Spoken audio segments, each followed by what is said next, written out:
Prvog dana škole dogodilo mi se nešto neobično.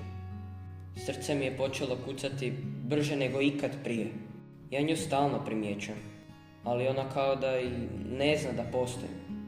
Ona obožava ptice. Ne voli ih gledati zatvorene iza rešetaka. Najsretnija je kada ih vidi slobodne, kako lete iznad drveća. Ako je neka ozlijeđena, pokušava joj pomoći. Ptice su svuda oko nje. Na crtežima, u pričama koje priča, čak i u njezinu glasu. Kad govori, zvuči tiho i nježno, kao da pjevuši. Kad promatram, zaboravim na sve drugo. Automobili, lopte i igre više mi nisu važne. Počeo sam gledati svijet njezinim očima. U ovom kostimu osjećam se drugačije, kao da sam lakši, iako mi je zapravo vruće. Maštam da ću jednoga dana poletiti.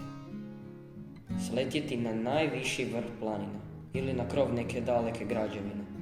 Možda zajedno s njom. Ne želim se presvući. Ovo nisam samo ja u kostimu. Ja sam ptica.